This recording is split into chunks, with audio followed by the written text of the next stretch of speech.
पूज्य संत शिरोमणि श्री राम सुखदास जी महाराज जी की बहुत ही सुंदर व्याख्या है गीता के दूसरे अध्याय के 52वें श्लोक की। अवश्य सुने, जीवन का सार इसमें महाराज जी ने पिरो दिया है। तो यह श्लोक है, यदा ते मोहकलीलं बुद्धिर्व्यतितरिष्यति तदा गतांसि निर्वेदं श्रोतव्यस्य श्रुतस्य च। अर्थात जिस समय तेरी बुद्धि मोह रूपी दलदल को भली भांति तर जाएगी, उस समय तू सुने हुए और सुनने में आने वाले भोगों से वैराग्य को प्राप्त हो जाएगा। बहुत ही सुंदर व्याख्या है, अवश्य सुने। संपूर्ण मनुष्य जीवन का सार महाराज राम सुखदास जी ने इसमें पिरो दिया है। तो शुरू करते हैं व्याख्या। यदा ते मोहकलीलं बुद्धिर्व्यतितरिष्यति।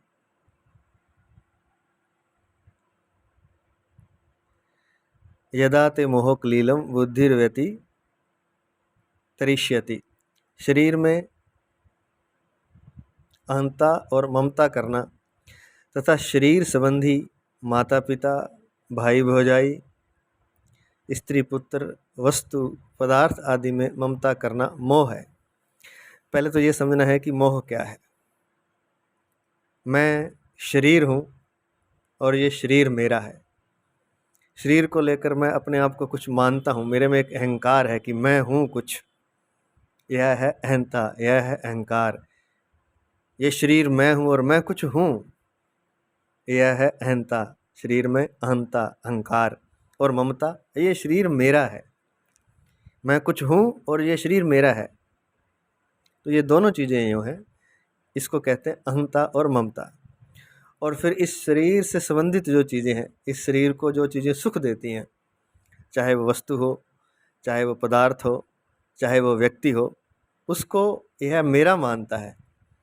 जो मनुष्य के शरीर को जो चीज़ें सुख देती हैं, उसके अहंकार का पोषण करती हैं, उन चीज़ों को वह मेरा मानता है। और उन चीज़ों को मेरा मानना ही मोह है। न केवल उन चीज़ों को मेरा मानना मोह है, बल्कि अपने शरीर से ममता होना कि ये शरीर मेरा है, और अपने शरीर में अहंकार होना कि मैं ये हूँ, मैं कुछ हूँ। यह दोनों ही, ये सारी चीज़ें मोह के अंतर्गत आती हैं। जैसे कि माता पिता है, ये मेरे हैं, भाई भौजाई हैं, ये मेरे हैं, क्योंकि वो मेरे अहंकार को पोषित करते हैं, मुझे अच्छा मान करके मेरे अहंकार को पोषित करते हैं, मेरे शरीर को सुरक्षित रखते हैं, मेरे शरीर को सुविधा देते हैं। तो जो मेरे अहंकार का पोषण करेगा, जो मेरे शरीर को सुविधा देगा, जो मेरे शरीर को, मेरे मन को सुख देगा, प्रेम देगा, वो सब मेरे मोह के अंतर्गत है। और उनसे जो संबंध है वो एक मोह है, और उस संबंध को व्यक्ति छोड़ना नहीं चाहता। जैसे कि माता पिता से है, भाई भौजाई से है, स्त्री पुत्र से है, वस्तुओं से भी होता है, क्योंकि वस्तुएं भी सुख देती हैं। पदार्थ, खाने के पदार्थ हैं और पदार्थ हैं, तो उनसे भी है। तो ये सारा कुछ मोह के अंतर्गत आता है। और जिन जिन चीज़ों से उसे सुख और अनुकूलता मिलती है और अहंकार का पोषण होता है, उसको वह अपना मानता है और उसको वह छोड़ना नहीं चाहता। कारण कि इन शरीर आदि में अहंता ममता है नहीं, केवल अपनी मानी हुई है। अब ये अहंता और ममता कुछ होती है क्या? कोई किसी का होता है क्या? कोई किसी का नहीं होता। लेकिन मनुष्य जीने के लिए एक भ्रम पाल के रखता है और वह मान के चलता है कि ये मेरे हैं। कभी कभी ऐसी परिस्थिति होती है कि जब उसका यह भ्रम टूट जाता है तो बड़ा दुख होता है उसे। इतना दुख होता है कि कुछ कहा नहीं जा सकता, वो आगे आएगा। अनुकूल पदार्थ, वस्तु, व्यक्ति, घटना आदि के प्राप्त होने पर प्रसन्न होना। अगर उसके मन मुताबिक कोई चीज़ मिल गई है, कोई पदार्थ मिल गया है, उसके मन के हिसाब से चलने वाला व्यक्ति मिल गया है, या कोई घटना ऐसी उसके मन के मुताबिक हो गई है, तो बड़ा प्रसन्न होता है। जीव या मनुष्य, और इसके प्रतिकूल हो जाए कोई पदार्थ या वस्तु या व्यक्ति, तो वह उद्विग्न हो जाता है, परेशान हो जाता है। संसार में, परिवार में विषमता, पक्षपात, मात्सर्य आदि विकार होना, यह सब का सब कलिल, संस्कृत में कहा है कलिल, अर्थात हिंदी में कहेंगे तो दलदल है। क्योंकि किसी से हमारे मन मुताबिक जो चलेगा उससे हमारा पक्षपात होगा, जो हमारे मन के विपरीत चलेगा उससे हमारी दुश्मनी होगी, द्वेष होगा, और जो हमारे से ऊंचा उठ जाएगा उससे हम मात्सर्य करेंगे, ईर्ष्या द्वेष करेंगे। तो ये सारी जो चीज़ें हैं, पक्ष में रहना, विपक्ष में होना, क्रोध करना व्यक्ति वस्तुओं को लेकर, क्योंकि अगर पक्ष में नहीं है तो उस पर क्रोध भी आएगा, और ईर्ष्या करना, ये सारी चीज़ें दलदल है, अर्थात कलिल है। संस्कृत शब्द है इसके लिए कलिल। इस मोह रूपी दलदल में जब बुद्धि फंस जाती है तब मनुष्य की कर्तव्य विमूढ़ हो जाता है, फिर उसे कुछ सूझता नहीं। अब अगर इसमें कोई फंस जाएगा तो यह दलदल है और उसमें से उसकी बुद्धि फिर निकल नहीं सकती, वह कि कर्तव्य विमूढ़ हो जाता है, अर्थात सोच ही नहीं सकता कि क्या करूं, क्या सही है क्या गलत है, उसे कुछ सूझता नहीं है। और ऐसी स्थिति होने पर अगर उसके बाहर के जो आधार हैं वह छीन लिए जाएं, वस्तु, व्यक्ति, पदार्थ, घटना आदि अगर उसके छीन लिए जाएं जो उसके अनुकूल हैं, तो वह व्यक्ति विक्षिप्त भी हो सकता है, पागल भी हो सकता है, किसी को मार भी सकता है क्रोध में आकर के, और खुद भी मर सकता है, खुद भी आत्महत्या कर सकता है। तो यह जो दलदल है इतनी भयंकर है कि जैसे हाथी दलदल में फंस जाता है और दलदल उसको बाहर जितना जोर लगाता है बाहर निकलने का उतना और फंसता चला जाता है और अंत में उसकी मृत्यु हो जाती है। ऐसे ही जीव के साथ, मनुष्य के साथ भी होता है। अगर बाहर के सहारे उसके छीन लिए जाएं और उसकी बुद्धि अगर सही दलदल से बाहर नहीं है या विवेक नहीं है, तो वह पक्षपात, विषमता, मात्सर्य आदि में फंस करके मृत्यु को प्राप्त हो जाएगा, या फिर पागल हो जाएगा, या किसी को मार देगा। यह स्वयं चेतन होता हुआ भी शरीर आदि जड़ पदार्थों में अहंता, ममता करके उनके साथ अपना संबंध मान लेता है। स्वयं मनुष्य पूर्ण है, जो जीव है उसमें कुछ कमी नहीं है, क्योंकि स्वयं तो परमात्मा का अंश है, या कहें परमात्मा का अंश मतलब अंशी जो होता है वह अंश ही होता है ना, अंश का हिस्सा है, अंशी है। जीव परमात्मा का हिस्सा है तो परमात्मा ही है एक तरह से, इसलिए कहा जाता है जो आत्मा सोई परमात्मा। तो जीव के अंदर जो चेतना है, जो आत्मा है, जो परमात्मा का अंश है, वह अपने आप में पूर्ण है, उसको किसी पदार्थ की, वस्तु की, व्यक्ति की आवश्यकता नहीं होती।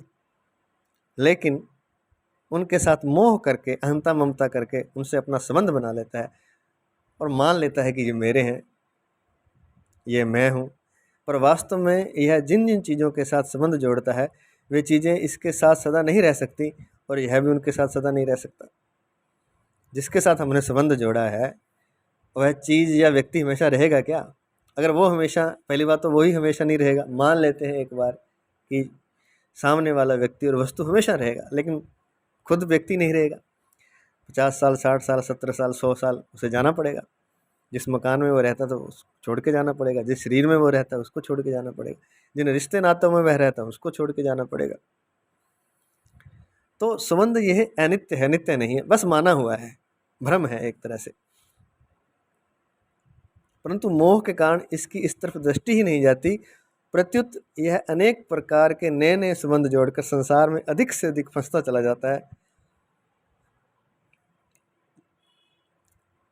और अगर एक संबंध टूट जाए तो ये नया संबंध बना लेता है, वो टूट जाए तो तीसरा बना लेता है। मतलब ये संबंधों में फंसा रहता है और धीरे धीरे अधिक फंसता चला जाता है। जैसे कोई राहगीर अपने गंतव्य स्थान पर पहुंचने से पहले ही रास्ते में अपना डेरा लगाकर खेल कूद, हंसी दिलगी आदि में अपना समय बिता दे, ऐसे ही मनुष्य यहाँ के नाशवान पदार्थों का संग्रह करने में और उनसे सुख लेने में तथा व्यक्ति, परिवार आदि में ममता करके उनसे सुख लेने में लग गया। यही इसकी बुद्धि का मोह रूपी कलिल अर्थात दलदल में फंसना है। तो राहगीर का जैसे उदाहरण दिया कि जाना तो था अपने स्टेशन पर, गंतव्य पर, यहाँ उसे मान लीजिए उसे दिल्ली जाना था, लेकिन दिल्ली तो पहुँचा नहीं, रास्ते में ही कहीं दिल लगा लिया उसने, खेल कूद करने लग गया, हंसी दिलगी करने लगा तो लक्ष्य तक नहीं पहुंच पाएगा, अपने गंतव्य स्थान पर नहीं पहुंच पाएगा। ऐसे ही मनुष्य क्या करता है, यहाँ के जो नाशवान पदार्थ हैं, धन मकान आदि, उनको इकट्ठा करने में लगा रहता है। कई बार तो ऐसा लगता है कि लगता है कि व्यक्ति पागल तो नहीं है। कई जगह देखते हैं कि घर में जब सरकार के छापे पड़ते हैं तो धन के गड्डियाँ की गड्डियाँ मिलती हैं रुपयों की। इतने पैसे का क्या करेगा, जरूरत तो है नहीं इतने पैसों की, लेकिन एक मन पागल हो जाता है और उसको संग्रह करना चाहता है। मेरे पास ज़्यादा है, उस ढेर जैसे जैसे वो रुपयों का ढेर बढ़ता रहता है, ज़मीन का ढेर बढ़ता रहता है, मकानों का ढेर बढ़ता रहता है, तो वैसे वैसे वो और अहंकार उसका बढ़ता रहता है और उसमें वो अपना सुख मानने लगता है कि मेरे पास इतना है, मेरे पास दूसरे से ज़्यादा है, मेरे पास इतनी ज़मीन है, मेरे पास इतना धन है, मैं करोड़पति नहीं अरबपति हूँ, अरबपति नहीं खरबपति हूँ। तो उन नाशवान पदार्थों का मनुष्य पागलों की तरह संग्रह करता है, एक मूर्ख व्यक्ति की तरह, तथा उनसे सुख लेने में लगा रहता है और सोचता है कि उससे सुख आ रहा है, तथा व्यक्ति परिवार आदि में ममता करके उनसे सुख लेने में लग गया और व्यक्तियों में, अपने परिवार में, ये मेरे हैं, ये मेरे हैं, ऐसा करके उसमें धक्के से ज़बरदस्ती सुख लेने की कोशिश करता है। हालांकि कई बार जब वास्तविकता टूट जाती है तो बड़ा दुख होता है, जब पता चलता है कि कोई मेरा नहीं है। जब कोई विपत्ति आती है, छोटी मोटी विपत्ति आए तो सब लोग साथ शायद दे दें, लेकिन जैसे ही कोई घनघोर विपत्ति आती है तो फिर बड़ा दुख होता है क्योंकि कोई साथ नहीं दे रहा। वास्तव में कोई था ही नहीं अपना, वो तो आपने माना हुआ था क्योंकि आप उनके लिए कुछ कर रहे थे, वो आपके लिए कुछ कर रहे थे, तो एक म्यूचुअल अंडरस्टैंडिंग थी, तो जिसके कारण यह सब हो रहा था। लेकिन जब उसे पता चलता है तो उसे बड़ा दुख होता है। आमतौर से व्यक्ति को पता नहीं चलता है जीवन भर, क्योंकि यह जो म्यूचुअल अंडरस्टैंडिंग है वह चलती रहती है। हम किसी के लिए कुछ करते रहते हैं, वो हमारे लिए कुछ करता है, छोटे छोटे काम धंधे होते हैं, वो सब ठीक होते हैं और उसमें हेल्प भी कर देते हैं। लेकिन जैसे ही कोई विपत्ति, भयंकर विपत्ति आती है, तब जो गज और ग्राह की कहानी है, जब हाथी फंस गया था समुद्र में, उसको ग्राह ने पकड़ लिया था, तो शुरू में तो बाकी हाथियों ने उसकी हेल्प की, लेकिन जब पता चला कि ये हाथी तो अब छूटने वाला है नहीं, तो सब छोड़ के चले गए। अंत में अकेला हाथी बच गया जब उसने परमात्मा को एक कमल चढ़ाया और प्रार्थना की कि भगवान कोई नहीं है मेरा, आप बचाइए। तब भगवान ने आकर बचाया। तो यह वास्तविकता है। संसार के जो रिश्ते नाते हैं वह झूठे हैं, यह माने हुए हैं। जब भी विपत्ति आएगी तो सब छोड़कर भाग जाएंगे। यही इस बुद्धि का मोह रूपी कलिल में फंसना है, और बस यही फंसना है। फंसना क्या है कि जो अपने नहीं है उसको अपना मानता है, मनुष्य है, मनुष्य, यही उसकी बुद्धि का दलदल में फंसना है। तो करना क्या है, हमें शरीर में अहमता ममता करके तथा परिवार में ममता करके यहाँ थोड़े ही बैठे रहना है। इनमें ही फंसे रहकर अपनी वास्तविक उन्नति, जो हमारा कल्याण है, उससे वंचित थोड़ी रहना है। हमें तो इनमें ना फंसकर अपना कल्याण करना है। ऐसा दृढ़ निश्चय हो जाना ही बुद्धि का मोह रूपी दलदल से तरना है। अगर ऐसा दृढ़ निश्चय हम कर लें कि हमें इन रिश्ते नास्तों में फंसना नहीं है, जो जरूरी है वो करना है, लेकिन फंसना नहीं है, मेरा कोई नहीं है, अगर ये दृढ़ निश्चय हो जाए उसका, तब वह फिर अपने कल्याण के लिए कोई विचार करता है, कल्याण के रास्ते पर चलता है। और ऐसा अगर दृढ़ निश्चय कर ले, संसार की तरफ पीठ कर ले और परमात्मा की तरफ मुख कर ले, और ये दृढ़ निश्चय कर ले कि संसार में कोई मेरा नहीं, होते हुए भी मान ले कि कोई मेरा नहीं है, अगर उसको वास्तविकता का पता चल जाए कि कोई मेरा नहीं है और वह परमात्मा की तरफ मुख कर ले, तो ऐसा दृढ़ निश्चय हो जाना ही बुद्धि का मोह रूपी दलदल से तर जाना है। तब बुद्धि तैर कर उस दलदल को पार कर जाएगी, नहीं तो फंस जाएगी और मृत्यु को प्राप्त होगी, अनेक जन्मों को प्राप्त होगी, बार बार जन्म लेना पड़ेगा, बार बार मृत्यु आएगी। कारण है कि ऐसा दृढ़ विचार होने पर बुद्धि संसार के संबंधों को लेकर अटकेगी नहीं, संसार में चिपकेगी नहीं।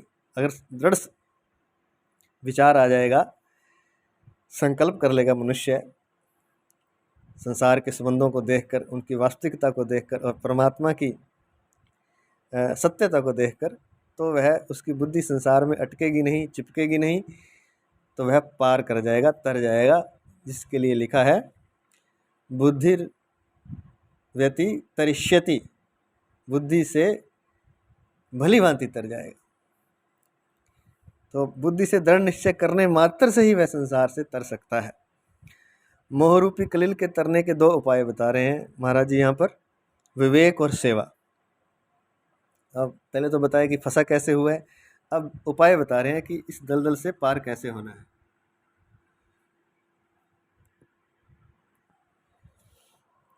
तो दो उपाय बताए हैं, विवेक और सेवा। नंबर फर्स्ट, विवेक।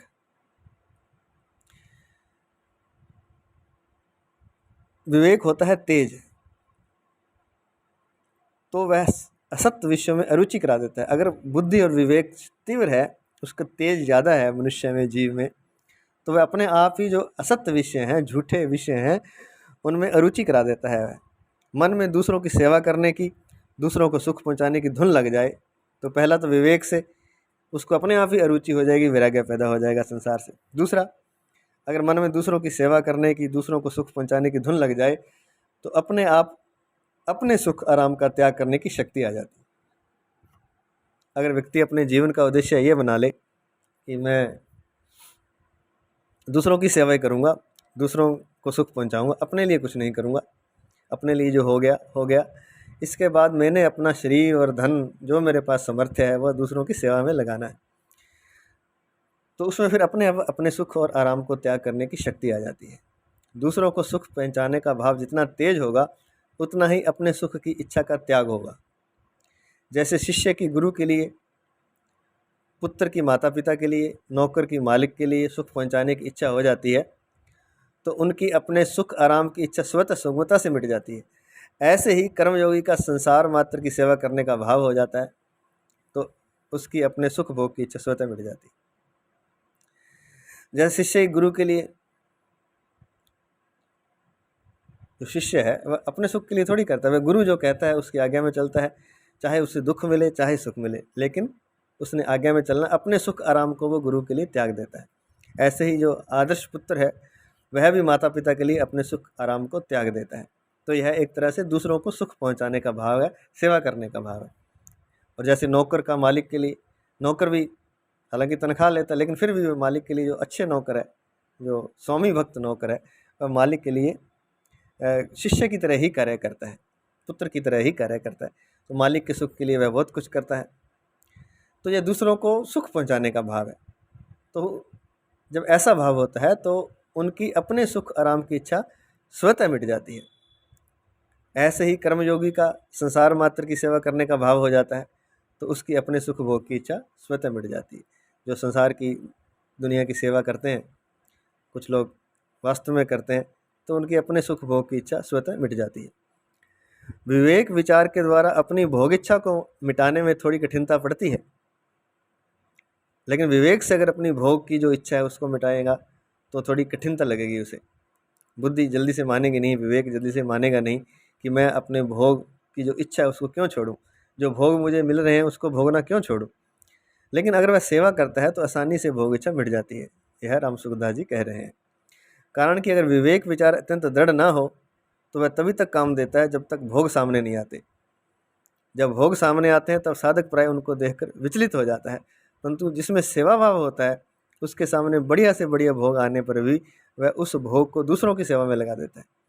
उसे बहुत अच्छा कुछ फल मिला, बहुत अच्छा कुछ खाने को मिला, खुद ना खा करके उसको बांट दिया, दूसरों की सेवा में लगा दिया, ऐसे हर चीज़ के बारे में है, तो फिर वो उसकी भोग इच्छा समाप्त हो जाएगी। अतः उसकी अपने सुख आराम की इच्छा सुगमता से मिट जाती है। इसलिए भगवान ने सांख्य योग की अपेक्षा कर्म योग को श्रेष्ठ, सुगम एवं जल्दी सिद्ध देने वाला बताया है। तो इसी को कर्मयोग कहते हैं। जब व्यक्ति अपने लिए कुछ न करके दूसरों की सेवा के लिए अपने शरीर, अपनी शक्ति, अपनी सामर्थ्य, अपना धन आदि लगा देता है, तो यह कर्मयोग है, दूसरों को सुख देने के लिए, दूसरों को सेवा करने के लिए। और इस तरह कर्मयोग जो है वह योग बन जाता है और उससे परमात्मा की प्राप्ति हो जाती है, वह निर्वेदम पद को प्राप्त हो जाता है। आगे है श्लोक का दूसरा ऐसा, तदा गंतांसी निर्वेदम श्रोतव्यस्य श्रुतस्य च। इसका अर्थ है मनुष्य ने जितने भोगों को सुन लिया है, भोग लिया है, अच्छी तरह से अनुभव कर लिया है, वे सब भोग यहाँ श्रुतस्य पद के अंतर्गत हैं। जिन भोगों को हमने सुना था कि रसगुल्ला खाने से आनंद आता है, हवाई जहाज पर चढ़ने में आनंद आता है, पार्क में बैठने में मज़ा आता है, इंद्रियों के जो भी भोग हैं, अच्छे वस्त्र पहनने से आनंद आता है, संगीत सुनने से आनंद आता है, सुंदर सुगंध सूंघने से आनंद आता है, तो जितने भोग हमने सुने थे, अगर वो हमने भोग लिए, जो सुने हैं वो सारे हमने भोग लिए, तो वो श्रुतस्य पद के अंतर्गत आते हैं। और कुछ ऐसे हैं जो भोग हमने सुने तो हुए लेकिन हमें पता नहीं, हमने कभी भोगे नहीं कि स्वर्गलोक में अप्सराएं होती हैं, ब्रह्मलोक में अप्सराएं होती हैं, और स्वर्गलोक ब्रह्मलोक में कल्प वृक्ष होता है, वहाँ ये सुविधा होती है, ऐसे होता है, वैसे होता है। तो इस तरह के भोग हमने सुने तो अवश्य हैं, पर भोगे नहीं। तो स्वर्गलोक ब्रह्मलोक आदि के जितने भोग सुने जा सकते हैं, वे सब भोग यहाँ श्रोतवेश्य पद के अंतर्गत आते हैं। यहाँ श्रुतस्य और श्रोतवेश्य पद शब्द, स्पर्श, रस, रूप और गंध, इन पांचों विषयों के उपलक्षण हैं। तो पांचों विषयों से जो हम इंद्रियों से शब्द, स्पर्श, रूप का, रस का और गंध का अनुभव करते हैं, तो वह इन सब के अंतर्गत आता है। और उसको भोगना या उसको सुनना, तो जो पृथ्वी लोक के हैं वो तो हमने भोग लिए, लेकिन कुछ ऐसे हैं स्वर्गलोक ब्रह्मलोक आदि के जो हमने सुने हैं, भोगे नहीं, तो वो सारे श्रोतवेश्य पद के अंतर्गत आते हैं।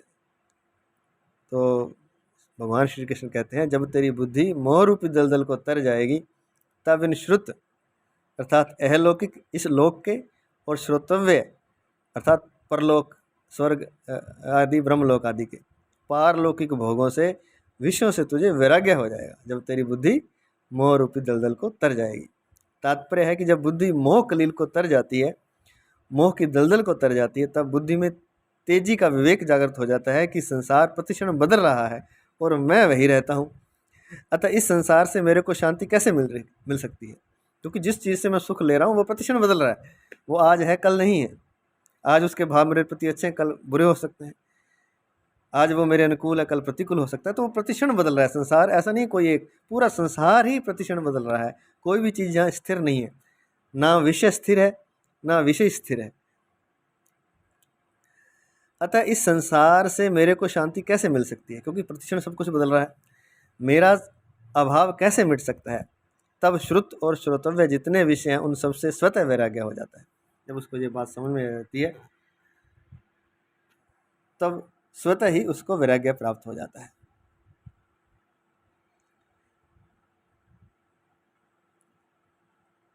यहाँ भगवान को श्रुत के स्थान पर भुक्त और श्रोतव्य के स्थान पर भोक्तव्य कहना चाहिए था, परंतु ऐसा न कहने का तात्पर्य है कि संसार में जो परोक्ष अपरोक्ष विषयों का आकर्षण होता है वह सुनने से ही होता है। अतः इसमें सुनना ही मुख्य है। हम जो भी संसार की तरफ आकर्षित होते हैं वह हम सुनने से होते हैं। कोई हमें हमारे कान में कुछ बता देता है कि आहा, रसगुल्ला खाने से ऐसा आनंद आता है भाई, फिल्म देखने से ऐसा आनंद आता है, ऐसा करने से ऐसा आनंद आता है। तो शब्द, स्पर्श, रस, रूप और गंध के बारे में जब हम सुनते हैं तो फिर हमारी इंद्रियां और हमारा मन उस चीज़ को पाने के लिए आतुर हो जाते हैं और उस भोग को फिर भोगना चाहते हैं। लेकिन सबसे पहले सुनने से ही वह भोग की प्रवृत्ति हमारे भीतर पैदा होती है। तो इसलिए भगवान ने राम सुखदास जी महाराज कहते हैं कि श्रुत के स्थान पर भुक्त अर्थात भोगे हुए और भोगने में आने वाले, ऐसा नहीं कहा, सुने हुए और सुनने में आने वाले, ऐसा कहा। अर्थात श्रुत के स्थान पर भुक्त शब्द का प्रयोग किया और श्रोतव्य के स्थान पर भोक्तव्य, अर्थात श्रुत के स्थान पर भुक्त शब्द का प्रयोग नहीं किया और श्रोतव्य के स्थान पर भोक्तव्य शब्द का प्रयोग नहीं किया, क्योंकि भुक्त और भोक्तव्य कहने के बजाय श्रुत और श्रोतव्य कहना ज़्यादा उचित है, क्योंकि भोगों की जो लालसा हमारे भीतर पैदा होती है वह सुनने से पैदा होती है। तो यहाँ लिखा है कि सुनने में आने वाले और जो सुने हुए हैं उन सब भोगों से तू वैराग्य को प्राप्त हो जाएगा। संसार से, विषयों से छूटने के लिए यहाँ ज्ञान मार्ग और भक्ति मार्ग का वर्णन किया गया है। वहाँ भी श्रवण को मुख्य बताया गया है। तो यह तो कर्मयोग की बात है। अगर ज्ञान मार्ग की बात करें या भक्ति मार्ग की बात करें तो वहाँ भी सुनना ही मुख्य है। तात्पर्य है कि संसार में और परमात्मा में लगने में सुनना ही मुख्य है। संसार में भी व्यक्ति सुन के लगता है और परमात्मा में भी भगवान की कथाएं सुनकर, भगवान के बारे में सुनकर, भगवान की लीलाओं का चिंतन करके, रामायण, भागवत आदि, गीता आदि, भक्तमाल ग्रंथ, रामचरितमानस, अभिनय पत्रिका आदि को सुनकर ही जब उसे भगवान के बारे में पता चलता है कि भगवान इतने दयालु हैं, इतने करुणामय हैं, इतने शक्तिशाली हैं, इतने सर्वसमर्थ हैं, इतने प्रेमी हैं, इतने सुंदर हैं, जब इन चीज़ों को वह सुनता है तभी वह परमात्मा की तरफ लगता है और संसार की तरफ भी जब वह मुड़ता है जीव मनुष्य, तब भी वह सुनने से ही संसार की तरफ उन्मुख होता है। तो इसलिए यहाँ सुनने के बारे में बताया गया है। यहाँ यदा और तदा कहने का तात्पर्य है कि इन श्रुत और श्रुतव्य विषयों से इतने वर्षों में, इतने महीनों में और इतने दिनों में वैराग्य होगा, ऐसा कोई नियम नहीं है कि हम बहुत लंबी साधना करेंगे और फिर हमें वैराग्य होगा। अगर हमारा दृढ़ निश्चय हो जाए बुद्धि के द्वारा, तो हम तत्क्षण उसी क्षण मुक्त हो सकते हैं। जैसे यहाँ लिखा है, प्रत्युत जिस क्षण बुद्धि मोह कलील को तर जाएगी, मोह रूपी दलदल को तर जाएगी, उसी क्षण श्रुत और श्रोतव्य विषयों से, भोगों से वैराग्य हो जाएगा। इसमें देरी का कोई काम नहीं है और वह निर्वेदम पद को प्राप्त हो जाएगा, जिसको वेदों में गाया गया है, जिस परम पद के बारे में वेदों में बताया गया है, उस पद को वह प्राप्त हो जाएगा। लेकिन होगा कब? जब बुद्धि से, जब वह अपने विवेक से मोह की दलदल को तर जाएगा, अर्थात मोह को जब वह त्याग देगा। रहेगा तो संसार में, जैसे कमल रहता तो कीचड़ में ही है, लेकिन अलग रहता है। जड़ें अवश्य उसमें होती हैं, लेकिन जो पुष्प है वह उसका जल से बाहर होता है। तो ऐसे ही जीव, कोई मनुष्य अगर हिम्मत करके मोह को त्याग दे, चाहे वह व्यक्ति से हो, चाहे वस्तु से हो, चाहे अनुकूल घटना के प्रति हो, चाहे अनुकूल पदार्थ के प्रति हो, अगर वह मोह को त्याग देता है तो वह सभी भोगों से वैराग्य को प्राप्त हो जाएगा। अर्थात कहने का, उसके अंदर किसी भोग को पाने की इच्छा नहीं रहेगी, किसी भोग को भोगने की इच्छा नहीं रहेगी, क्योंकि उसे पता चल जाएगा कि सभी जो भोग हैं वह दुख देने वाले हैं। संसार दुख देने वाला है, संसार के रिश्ते नाते दुख देने वाले हैं। जब उसको पता चल जाएगा, तब उसकी बुद्धि वैराग्य को प्राप्त हो जाएगी। और यह तब होगा जब वह मोह की दलदल को त्याग देगा, मोह की दलदल को छोड़ देगा। और यह कैसे होगा? दृढ़ निश्चय से होगा। और इसका परिणाम क्या होगा? फिर जो विषमता है, किसी के प्रति अपनापन है, किसी के प्रति विरोधी भाव है, कोई अपना लगता है, किसी के प्रति दुश्मनी है, किसी से ईर्ष्या है, ये सारी जो दलदल है, इस सब से वह मुक्त हो जाएगा। उसके मन में सबके प्रति ना तो पक्षपात रहेगा, ना विषमता रहेगी, ना मित्रता रहेगी, ना दुश्मनी रहेगी, ना ईर्ष्या रहेगी, ना वैर रहेगा, कुछ नहीं रहेगा। वह एक सीधी लाइन में, एक स्टेट ऑफ माइंड, उसका एक चित्त, एक समता को प्राप्त हो जाएगा। और उस समता से वह ऊपर और नीचे नहीं जाएगा, ना तो क्रोधित होगा, ना उदास होगा। सारी विषमताएं उसकी समाप्त हो जाएंगी और सारे भोगों से वह मुक्त हो जाएगा, चाहे वो सुने हुए हों या सुनने में आने वाले हों, चाहे इस लोक के हों, चाहे पारलौकिक हों, स्वर्ग आदि, ब्रह्मलोक आदि के हों, सबसे मुक्त हो जाएगा। लेकिन एक काम करना है, उसकी जो जड़ है वो मोह की दलदल है, अर्थात मोह को छोड़ना है। ये मेरे हैं, ये मुझे सुख देंगे,